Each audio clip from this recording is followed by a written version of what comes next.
Hi, my name is Bruce Roth, and today my guest is Dave Horwoodell. Dave is an enrolled agent and the founder of Torchlight Tax.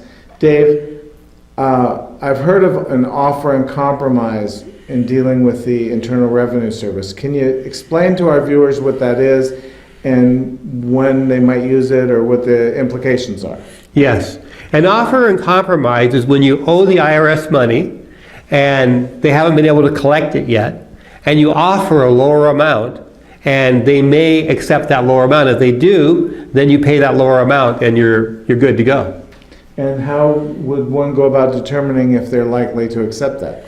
Well, I mean, everybody would offer less than they owe if they thought they could get away with it. well, there are two things you can do. A, there's a pre-qualifier tool on the IRS website that you can put in the actual numbers, like how much you have in your bank account and so on and so forth. Or you could go and you can talk to a tax professional like an enrolled agent. They can work it out for you. But you have to understand, the reason the IRS is accepting less is because they don't think they're going to be able to get more. So if you have, if you own property and that property has value, they're going to levy the property. They're not going to accept the offer and compromise. So if you own a $2 million house that has a $150,000 mortgage against it, they're not likely to accept it. Right. On the other hand, if you have, a house that is upside down, they can't get anything out of it, and then they look at, and if your income is below, like if you're making less income, that paying them you'd be below the poverty level.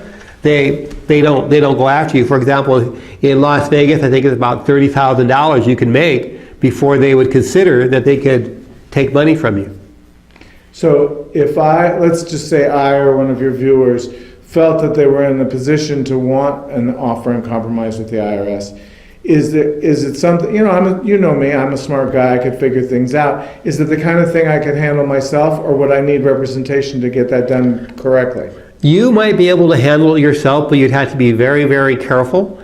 Oftentimes, the reason why I say this is that when you send in your offer and compromise, if you don't send them what they want, and if your books don't balance the way they want them to be, and you don't answer the question the way that makes sense to them, they will disapprove it. And many people, they just don't have a clue. Now, I'll give you an example. I have, in my firm, I have an former IRS revenue officer. She spent many years working with the IRS, and she would approve or disapprove offers and compromises on large cases.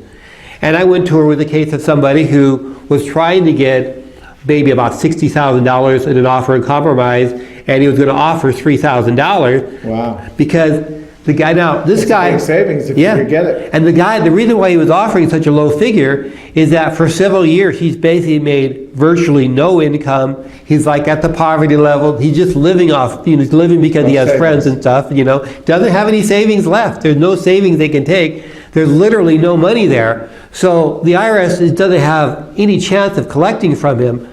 But when I sent in the offer and compromise, when I went over this with the person who's been with the revenue officer, she said, "Where's he going to get the $3,000? I said, "Well, he has a friend who's offered to give $3,000 to him to pay off this debt so he doesn't have to worry about the IRS." And then have that friend send in a statement. Because the revenue officer, when they look at that, they're going to go, "The guy doesn't have any money. How is he going to pay us? It doesn't make sense. He's lying. He either has money or there's something wrong." But if they get a statement from a friend saying, "I will give him $3,000, they go, "Oh, okay, so if I approve this, we'll get $3,000, which is better than nothing." He's got a good chance of it being approved.